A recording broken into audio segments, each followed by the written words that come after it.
So I've mentioned the Mission Viejo Go Club a couple times in the past, and I've also mentioned that I have not been able to go out and see them, but I do know that they're alive and well because I'm in their Discord and I see them updating each other on whether they'll make it that week. And so I thought I'd pop in and say hi and see if anybody on that Discord would want to be a guest on the show. So today we have guest Sean. Welcome to Starpoint, the show about Go for Go fans away from the board. Say hi, Sean. Hello, everybody. Sean was actually you were the one who reached out to me first about visiting the Mission Viejo Go Club. Was that correct? Yeah, if you remember.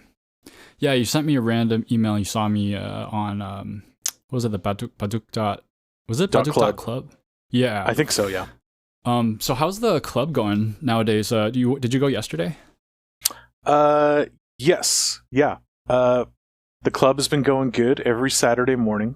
And yeah, we get good turnout. You know, some days we'll get 4 or 5 people, but then some days we'll get 8 or 9. So yeah, it's going well. So what was the turnout yesterday? Yesterday, we had, I think, about 8. 8. Oh, that's actually quite a lot of people, I feel like. And yeah. You started this club with Tin, right? Yes. Yeah, he sort of, I call him the founder. He started it and put it on Baduk.club, and he was just there. And then I think the first time he showed up, I also showed up. So he was there for about 30 minutes, and then I showed up, and we were the first pretty much a co-founder. Yeah. I'll actually have Tin lined up for a future episode, so we'll have Tin on to give his account of how they started the MV Go Club. But maybe for now, Sean, would you want to share kind of how you guys started up in the Panera Bread? Yeah, we first started in more of a community center that had outdoor tables, and for a while it was just me and him, and then we went to we got a couple other people. We grew by one person, and at some point we started going to Panera. So that's been our main spot is Panera. What happened to the community center? Was that did not work out, or was it just not as easy to find? I don't remember. They're easy to find. Drinks and stuff. I don't know specifically why we went to Panera, but I think it was a good decision. It's a good spot. Yeah. Do they ever? So do you have interactions with the management at Panera Bread, or do you just kind of slip in and slip out? The people that work there definitely recognize us. I haven't really spoken to the management, but occasionally, once in a while they'll give me like a free coffee or something. So that's pretty cool. Oh, that's cool. I'm always wondered like how the business owners would feel if I started up a club somewhere in a random cafe or whatever. I guess some of them would like it. Some of them may be like, I don't know. Maybe there's different types of owners. Do you have any experience with previous Go clubs, or is this kind of your first? Kind of my first. I've done meetups and I've visited chess clubs. Yeah, I mean, as far as businesses, I was going to say, as far as businesses, it might be good. I think if you buy something, that would be the key thing that would make them annoyed with you, is not buying anything. It's like that's the admission. Yeah. Okay. Do you have? Do people ever walk up? Because I know. I remember when I was first looking for the club, I walked right in and I see the Go board set up like right in front. Is that the spot you guys still use? Yeah. Yeah, so I saw that right away, and then I think you guys recognized that I was looking for you because I was like looking over, and you were like, "Hey, were you? Did you want to play?" Yep. And do people ever, like random people who don't necessarily know what it is, ask you and ask you about the game and stuff like that? We've gotten people who don't know what it is, and we've also gotten people who do know what it is. We had one guy who kind of joined. He was more interested in playing Chinese chess, so for a while we would occasionally have like side games of Chinese chess. Yeah, I remember that. Tin was playing like or not a correspondence. What do you call it? simultaneous game with like one Go board and one Chinese chess Shangqi board, which is interesting. But so wait, regarding the people who don't know about it, have you ever had anyone take enough interest to like actually learn, or do they just go, huh, interesting, and they walk away? We've had a couple people where we'll sit down and give them some instructions, but it's never been anyone that seemed to stick with it, you know. Yeah. How often would you say like people are like asking about it, or is it not often?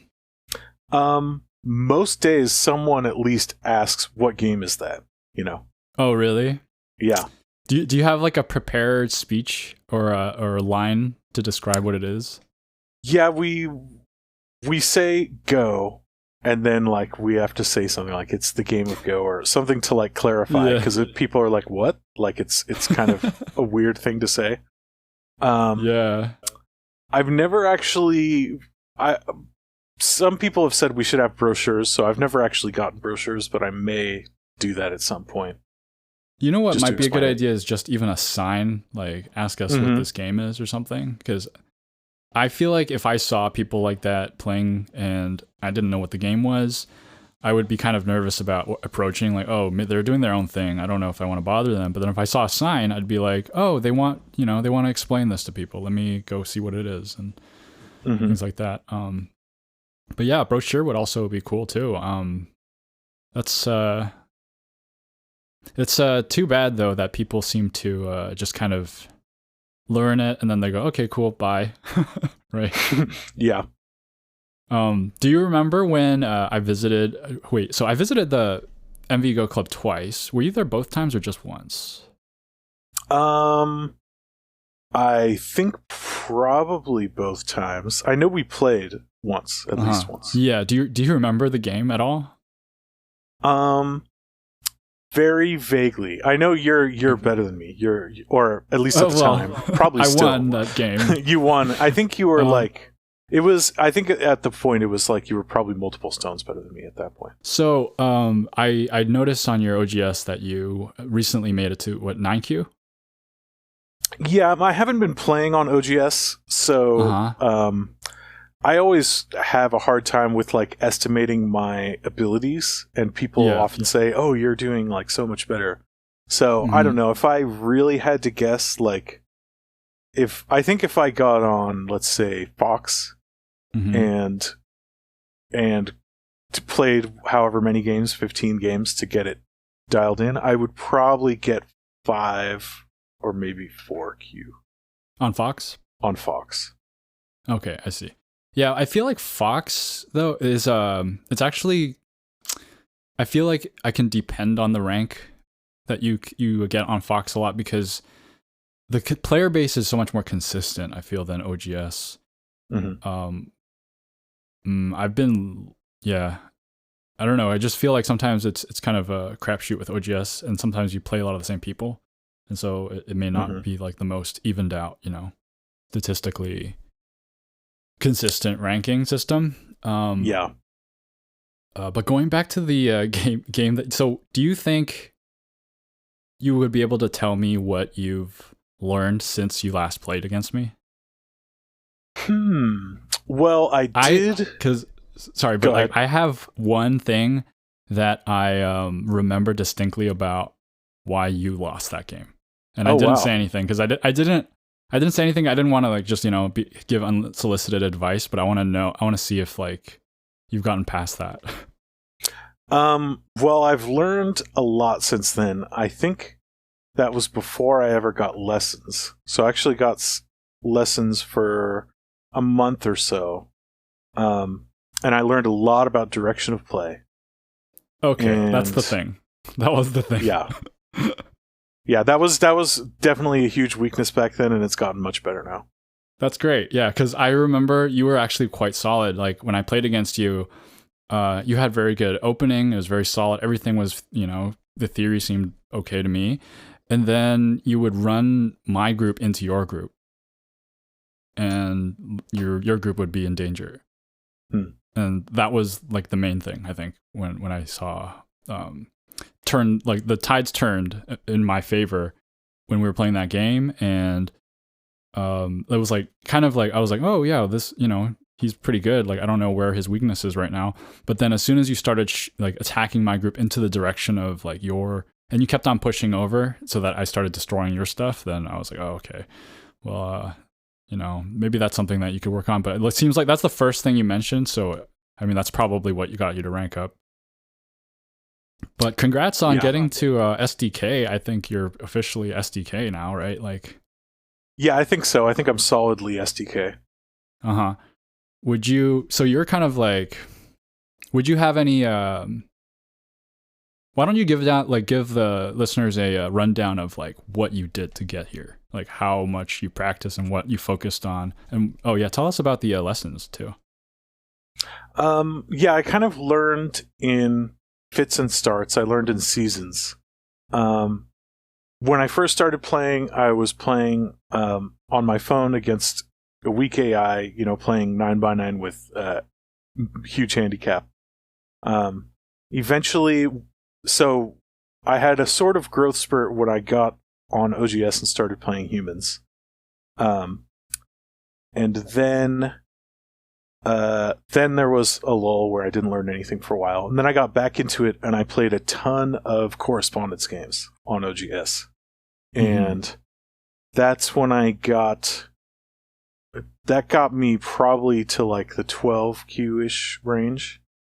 You think you think you actually benefited from like Correspondence games? I think, yeah, I played a lot of Correspondence.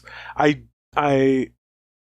was asking someone else about this, a Dawn player from the club, about this, and he said he thinks Correspondence probably isn't the best because you don't see the consequences of your moves in the same way.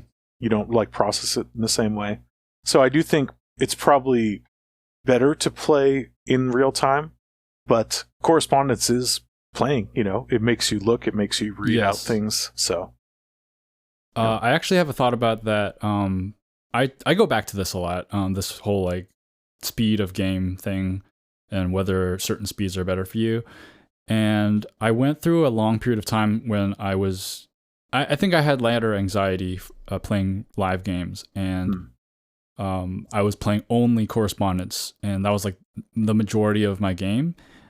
And then when I decided like, hey, I'm going to play some live games, and I just went through like drilling out Fox games, I think I made a huge improvement because I was able to see how the stones play against each other. And it's kind of like, I think I mentioned this on a previous episode, but basically like if you analyze something in slow motion, you may not fully like let's say you're using a golf swing as an example, and you just see the frames and you're like, oh, these are the positions, and you can kind of like analyze that as much as you can without like actually feeling the full swing. You won't be able to piece them together as well. But now I feel like I went on that run of live games, and I'm now back into this Correspondence mode, and I am utilizing skills that I was not able to use in those faster games. Now I'm thinking more like strategically about, do I need to attack this or not? Like that deep thinking of like, what kind of risk do I want to take right now? That's something that you can't really think too much about when you're playing a faster game.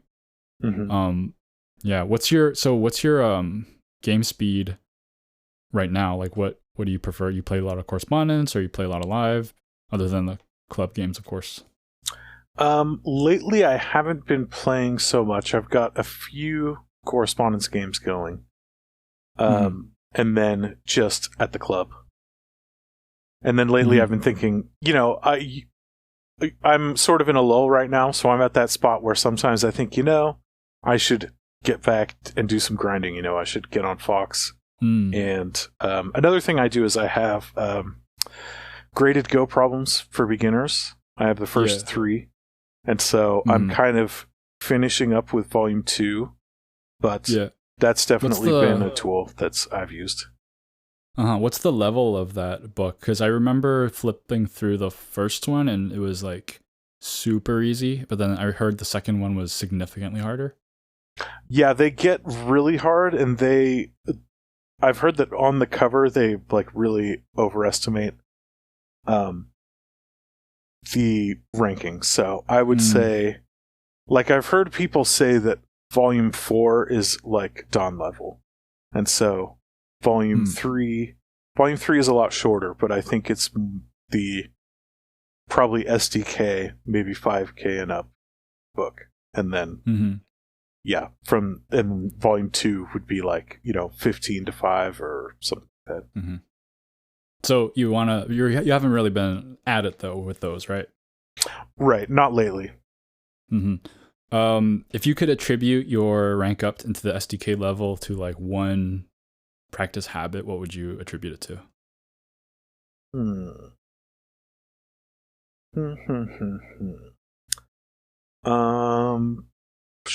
Playing humans. I mean, the tsumego really helps.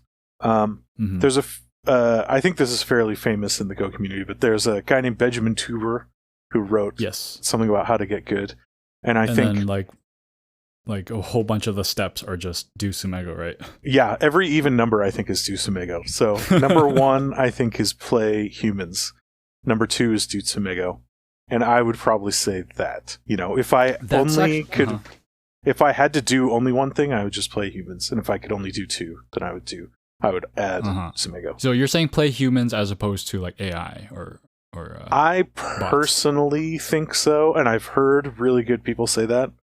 But I also, one thing about AI is it's a moving target, right? So maybe it was harder to learn with AI 6 months ago, but then some new thing has come out that I don't know about. But I think for the most part, it doesn't make human mistakes, and it doesn't make mistakes at your level, right? If you get online and play someone at your level, they're showing you things that you can figure out. You can crack their codes, whereas the AI is like, I have to do something stupid right now and to ruin my game so that I've it's really hard to describe, and like when you play against an AI versus a human, you know the feeling and know the difference. It's there.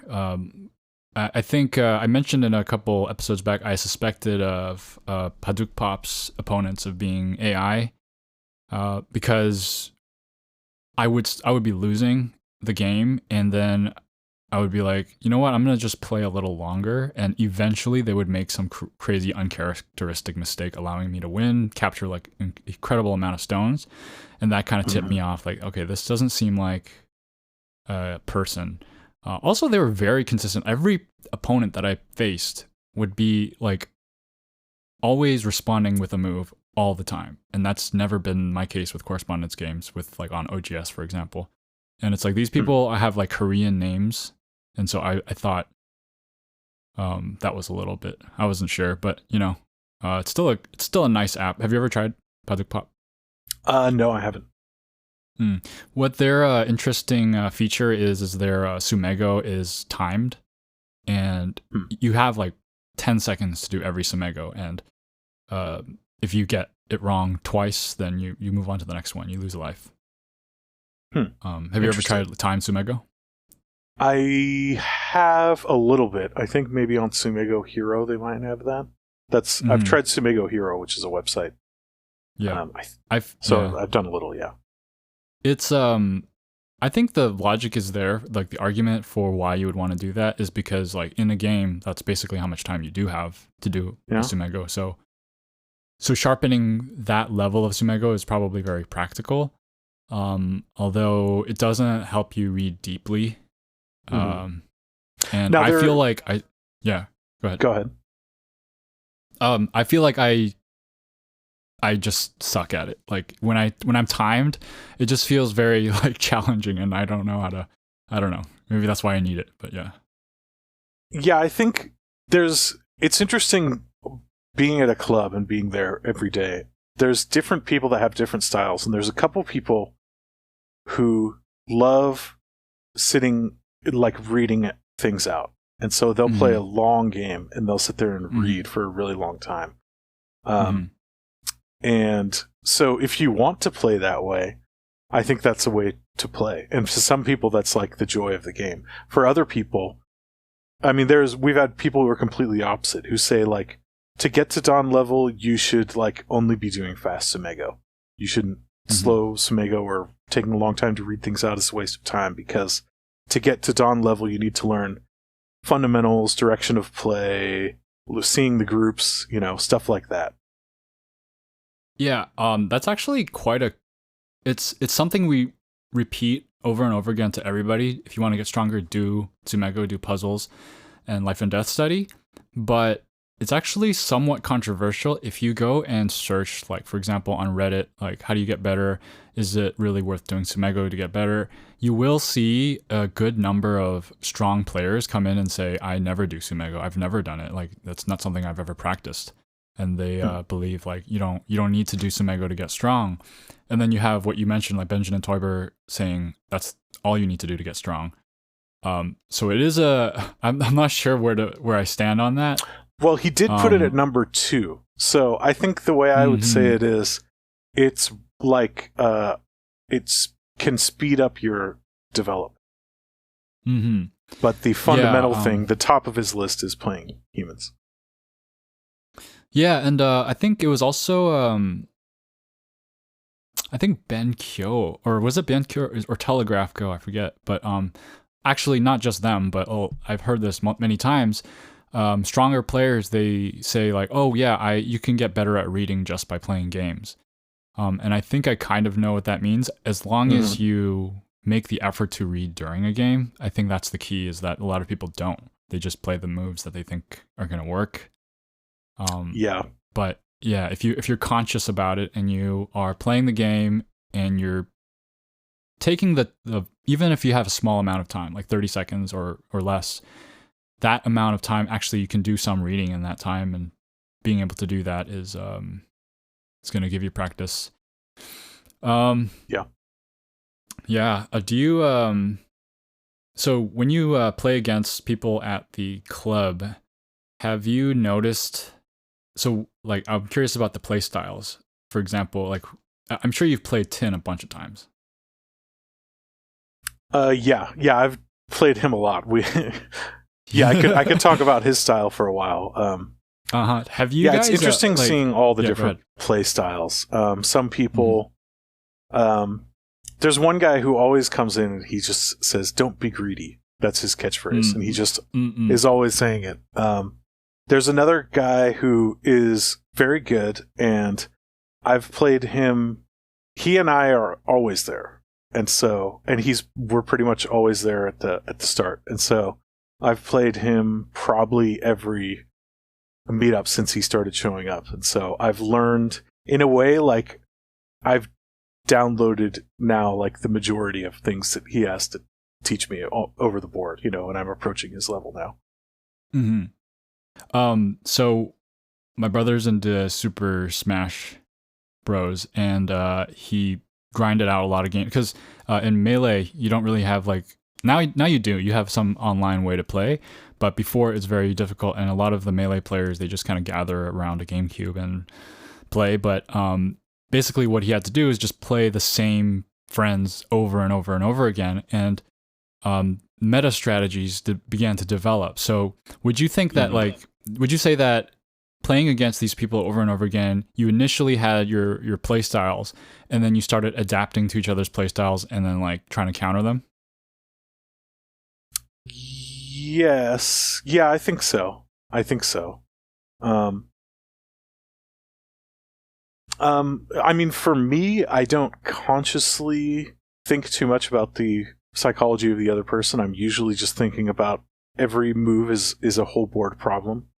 But I think it just happens naturally that there are certain, there's one guy who will always get to sort of the middle of the game, and it looks like he's behind in points because I have some large kind of moyo, and so he dives way too deep into it, and then he runs for his life out, and often, probably like 80% of the time, he escapes and wins the game because he was able to survive this ultra deep invasion into my moyo. And it happens to him in other games too. It's just like something that happens to him. It's his style. I hate that. I hate that. I hate when I feel so happy about my giant framework and then they somehow live inside of it. Yeah, that's because I have a buddy as well, and I don't play him very often, but one thing that I notice he does a lot is attach to my stones to kind of freak me out. I've become a little more comfortable with attachments since then, but I think there's like a motivator. If you have someone you know that you play against who does something and you usually don't know how to handle it, then you start thinking like, well, maybe I should learn how to handle that. And maybe I should learn how to, do that more effective, or like counter that tactic more effectively. So I feel like from what you're saying, you sound like you just kind of like approach the game without a style per se. Yeah. Would you characterize yourself a certain way? I like to say that I'm not good enough to have a style, because I think to have a style, you have to think of more than one good move. And I usually can't. That's kind of a joke, because in a way it's not true. Like I think a person's style maybe is just what happens to come to their mind. No, but I when I played against you and when I played against Tin, you had very opposite styles. Yeah. When I played against you guys. You were very proper and like Honte, and Tin was very chaotic. But I don't know if he's changed. Has he changed his style? I think I've changed more. I've learned to fight more and keep the pressure on. Yeah. With him, he's gotten what's interesting is we've always been within 1 or 2 stones of each other, and like we were both weak when the club started, and we both have like been progressing kind of almost equally. And his play, he is still very intense and like really bullying my groups. Like I've noticed, I always joke around that you can tell when a game is one of Tin's games, because there is 3 corners where there's 1 stone in each corner, and then there's a huge battle going on in the final corner. But recently, what happens is, what he used to do before is he would try and like crush and kill my groups, and he would overdo it. He would like take a risk, and he would kind of think to himself, as this plays out, I think I can pull this off. But he didn't read it all the way out when he first committed himself to this crazy plan. And now I think he has learned just to actually do it effectively. Like recently we had a game, and I was like, it was a very similar feeling, very similar thing, except like I could say none of those moves were like overplays. It was so it was all working. I think that one he even ended up losing, but it was still like not. Yeah. He didn't take these flyers that he used to take. Do you think he just learned from experience, or did he actually actively study how to sabaki, things like that? I know he plays AI. I forgot what he said about this, because we were talking about this very thing. But I think part of it came from playing against AI. So he would disagree kind of with, I was earlier saying I personally think that playing with AI is not as useful for your development. He's like pretty all in on playing AI, and he has been developing. Really?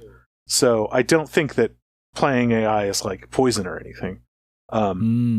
But he would say like it's just as good as anything else, I think.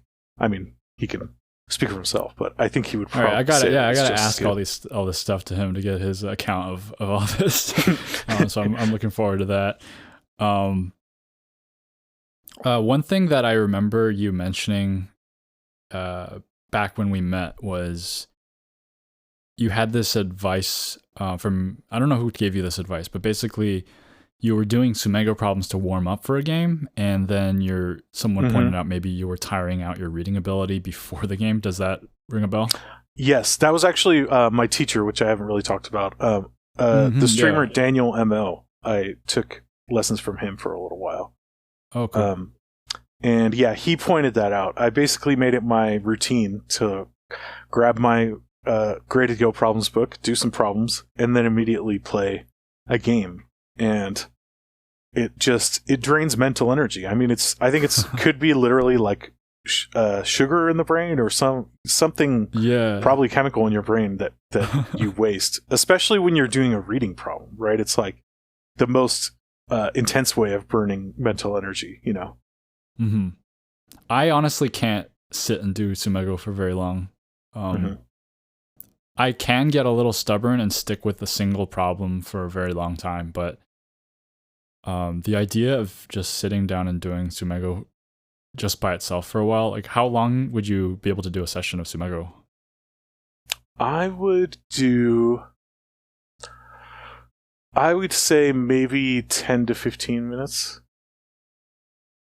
Okay, that's very reasonable. So, yeah, I wouldn't do a huge session. You know, it could get up to 20 maybe, but yeah. And then how long do you spend on each problem? It kind of depends. Because I'm using the graded Go problems, I really wanted to try and get every problem, you know? So if I haven't, I could spend a long time on a particular problem if I really am struggling. So, and I didn't really track the time. That's a tricky thing, is that I just don't know, you know?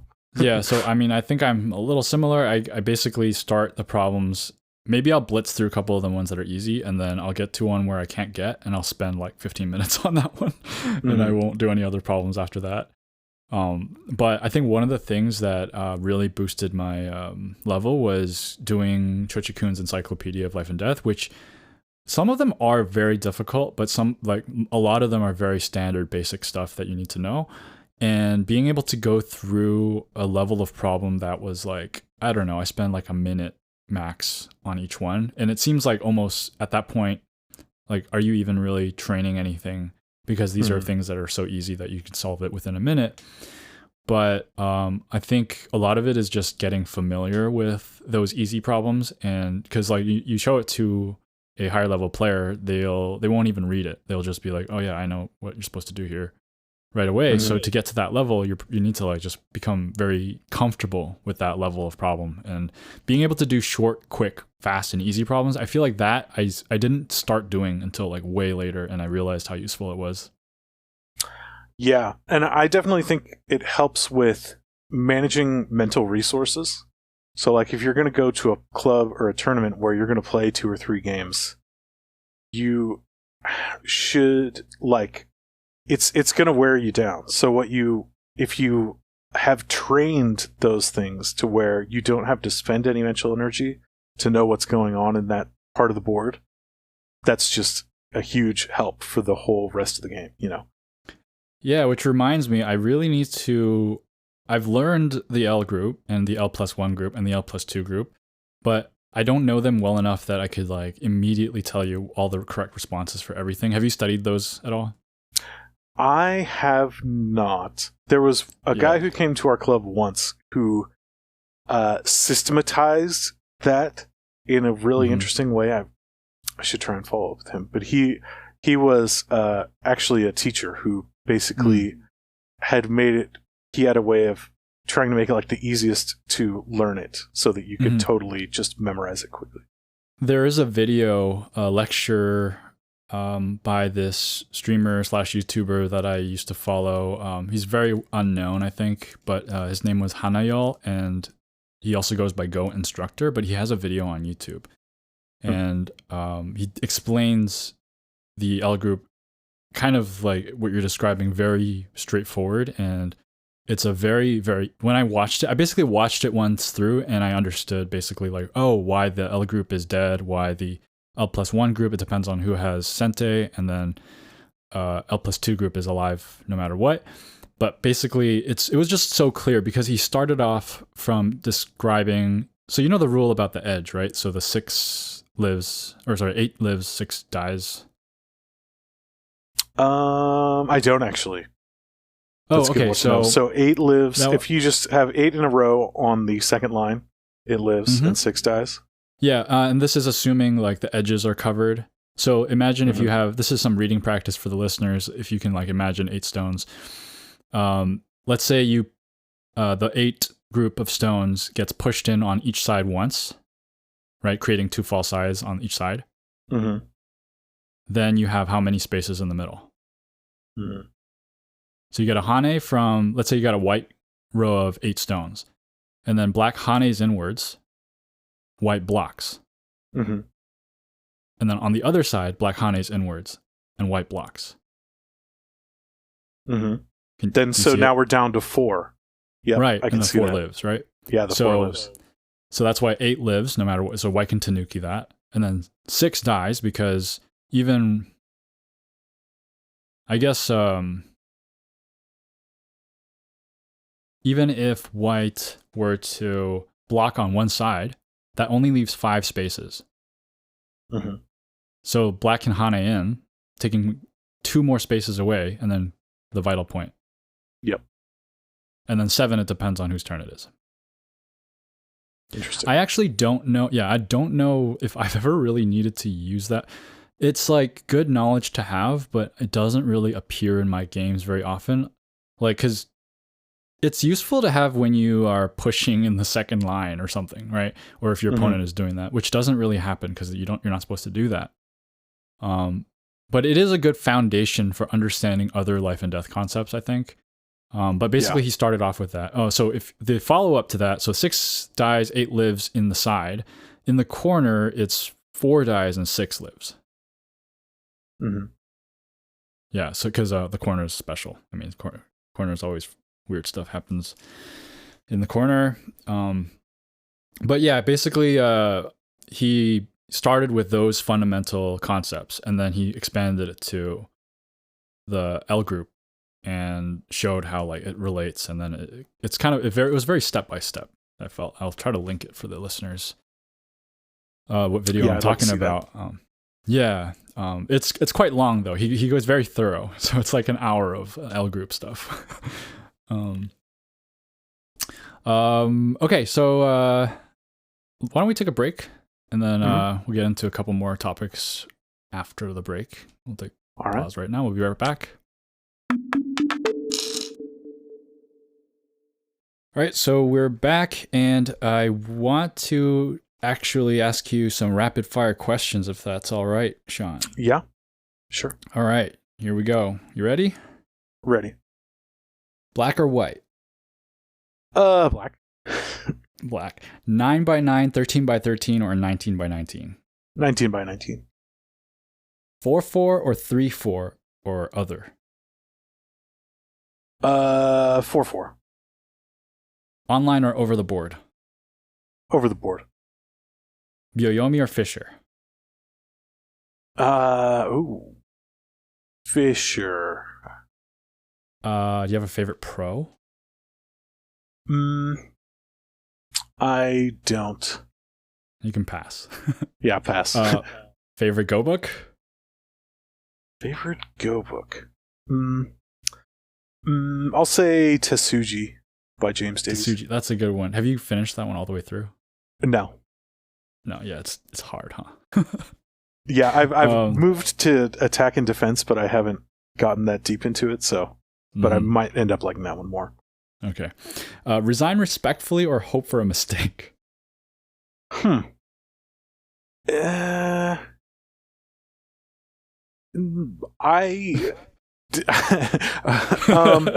Is it always necessarily more respectful to? I mean, in our club, maybe it's just our club, but we will often play all the way to the end, and it's not like no one really takes it as disrespect.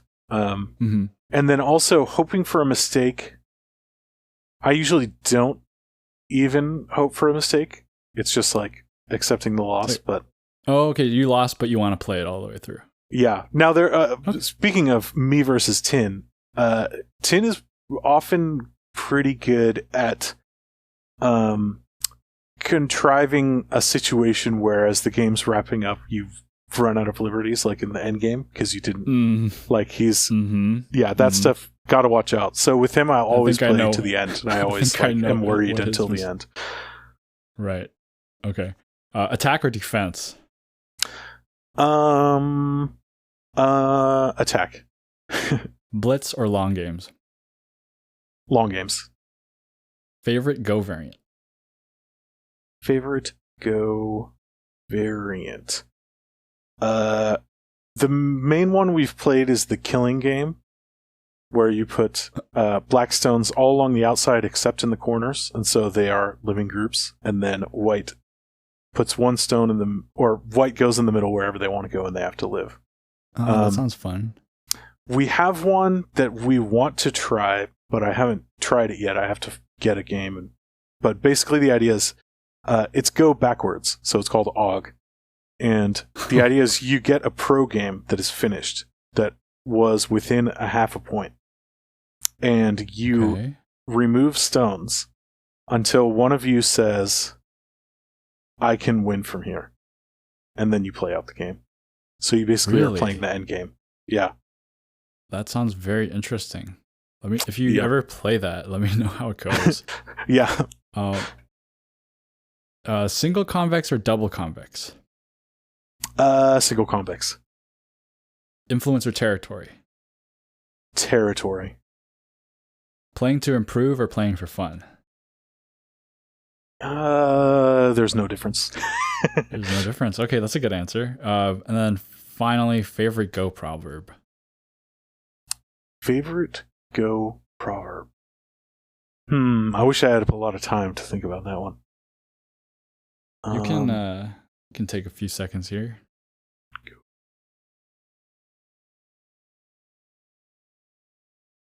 I think my favorite, because it's the only proverb that always echoes in my head, is don't go fishing when your house is on fire. That's a good one. Because my friend would always tell me that, and I had no idea what he was saying at the time. There's like a rich man shouldn't pick petty squabbles or something like that. I need to do a proverb episode. Yeah, I can't think of any of the greats off the top of my head. I mean, if one jump two, if two jump three. Yeah, that's definitely a good one. Okay, so we'll get right into the DDK advice corner, and the advice for this week is don't fight into your weak groups. And this is a direction of play advice. Would you care to expand upon this advice? Yeah. When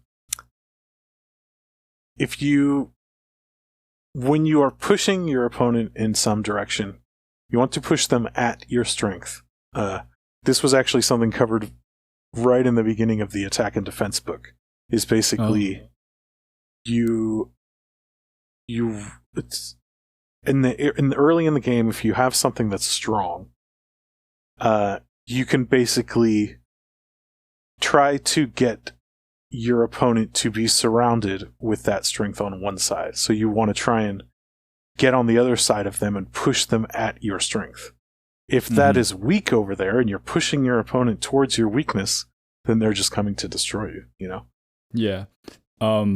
That's always, I think that was very well put. Although I think maybe like just to come in from the viewer, like the listener's perspective, if I don't understand that advice, let's say that I don't have any strength and all I have is that weak group. What should I do? You want to strengthen it. Ideally, if it's early in the game, then you can often sort of stake out some territory while strengthening a group. But if it's just a weak group and like it's really in danger, then just play a move to strengthen it. Yeah, it becomes like a balancing game, right? You need to like continually add strength to the one that needs it the most. But then I think I would add to that maybe think about where you create those groups to begin with. If you feel like you plant a seed somewhere and that seed will overgrow into your other weak group, maybe that's not the best place to play for now. Maybe you need to strengthen that group before you try to play there. Yeah. I said this season that I would not be doing Go News, and I'm not doing it formally, but I still kind of keep up a little bit. So when there's stuff that happens, did you know that Shin Jin-seo won the Lanka Cup recently? I did not know that.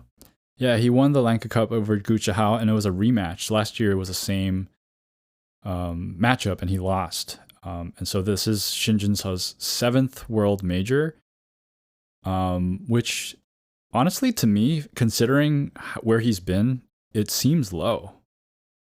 Does that is that what you would have expected, like 7 World Majors? I don't know. I honestly don't follow like the Go News very much, so I don't know. Yeah, it's hard because there's no it's hard to get English Go News. That's probably why I phased it out. Basically, it's very difficult to compile. But there was a new site that I saw recently posted on Reddit called GoMe or GoMe. It's supposed to have compiled English version of Go News, so I might have to keep up through that. But yeah, let's get into some listener mail. Cantor Set says, glad you're back. Thanks so much for writing in Cantor Set. Glad to be back. Tiro Ray writes, really enjoyed the section on Dosaku. Interesting stuff. Do you know anything about Honimbo Dosaku, Sean? Not really, no. He's like one of the earliest greats of Go, and it's really interesting because when you look at their games from that era, the opening is always really strange and questionable because the theory just hadn't developed. But then once they start fighting, you see like incredible reading insight. So it's really interesting. Timo Kawai says, keep going, man, keep going. Thank you so much. Actually, that kind of comment really does keep me going. Just those little signs of appreciation from people. It means a lot. And then Aji Lo says, we missed you, glad you're back. Smiley face. Thank you so much. And then Crispy Toast writes, welcome back. I will miss the Go News section, but it was not my main focus of tuning in, so if it was that time consuming, then I think it's a good call to drop it. Yeah, I'm gonna just I'll pick up some news every now and then, but yeah, it will not be following super closely. I really like learning about the differences between old and newer play. I started a little over a year ago and was using both Go Magic and watching Nick Sabicki from episode 1. It was confusing and interesting to see the difference in openings before and after the AI revolution. Sean, have you ever like seen like the older games before, like SGFs of old game records? Yeah, I have. I've seen like really old ones where like 3.3s and 3.5. Oh, there's a lot of random weird stuff from way back in the day. But yeah, it's also interesting little subtleties just from the AI revolution. Like when I first started playing, there was this 4-4. If you start in the star point and then get invaded on a 3-3, there was this Joseki that just always happened on OGS, and I played it 10 million times. And then AI changed that. With the tiger's mouth, right? The one that I'm thinking of is like, you get invaded, you end up making a wall of 3 stones, and they make 2 and a knight's move. 2 and a knight's move. But maybe I don't even know what the best one is. The one I remember pre-AI, and now it's virtually not played ever, is the invasion, and then you do the normal AI, it's not really AI anymore, but you make the wall, but then you also bend, like you hane on the other side, allowing the invadee to block, and then you have to come back and fix, and then they make a tiger's mouth there, and it's just way too thick for that player. So that we didn't. And so it was considered you have to play that at the very right time, like later on when that thickness won't do as much. Oh, that's interesting. Yeah. but no one plays that anymore. Basically, they just play AI variations of the 3-3. Continuing with Crispy Toast, for your Tewari analysis, I think the metaphor worked, but another simple way to describe it is using the sequence 1, 2, 3. If you reverse the order of play and play 3 first, and they respond at 2, is 1 still the move you would play next? Yeah, you know what? My friend, after he listened to the episode, he almost said verbatim what you said, and I was like, yeah, you know what? I should have probably just said that. Have you ever used Tewari analysis? No. Do you know what it is? No. It's really hard to understand from just an explanation, but let's see if I can do a better job this time. Like, the way I see it is that you have like a sequence play out that you know, let's say that you played out with your opponent, and those moves required you to play 1, 2, 3, and then Tewari analysis. This is like changing the order of the moves to analyze it. And so, like, let's say you say, so I ended up playing 1, 2, 3, but what if instead of playing 1, 2, 3, I just played 3? Would that do everything that I wanted to do from the start? And if you accomplish your goal just with 3, then maybe 1, 2 are inefficient. There's an inefficient exchange. Does that make sense? That does make sense. Yeah, you would need to see an example of it though to fully comprehend it. But yeah, it's I feel like it's hard to understand and hard to explain, or at least for me. But thanks for writing in, Crispy Toast. And then the last bit of listener mail we got is from Plixik. I don't need Go News, to be honest. It's only briefly relevant, dates the episodes and is a better listening experience for new listeners to have the episodes more generalized, in my opinion. Older Go history, on the other hand, is great. Well, thank you, Plixik. I think that was also another reason, because I record these a week in advance, so by the time the Go News comes out, it's like it's already been a while. So the question of the week this week will be, how did your local Go club start? John and Tin started this one at a Panera Bread just by showing up, and you listed it on Meetup, right? Later on, but for a while it was only on Buduk.club. Oh, it was on Buduk.club. Okay, cool. I think you reached out to me though to attend the club, because you were thinking of starting one in another area. Yeah, I was. There's more population. Yeah, we're in kind of some people have to drive to get to us, so I've talked about that. Yeah. But it kind of needs someone else to do it. So yeah. I'm here. So if you guys wanted to create a spot more local to me, though, I do plan on showing up. My fiance actually mentioned it, saying maybe we should go and visit again. So I will see if I can show up. But if you want to share your thoughts on that question, or if you have another a ghost story to share, or have a question of your own, you can comment on YouTube or Reddit for this episode, or you can email me directly at starpointbaduk@gmail.com. That's starpointbaduk@gmail.com. If you're a YouTube listener, I would greatly appreciate a like and a subscribe, and if you're a podcast listener, a review and a rating also helps. Special thank you to Jeffrey H. and Tristan H. for supporting Starpoint. And Sean, thanks so much for coming on the episode. It was a blast. I hope to have you on again. That'd be great. Yeah, thanks for having me. It was great. Yeah. To close off, I have a little joke for you. Okay. What do you call a horde of blind zombies? A horde of blind zombies. I give up. A dead group. They have no eyes. Alrighty, thanks for listening. Keep playing Go.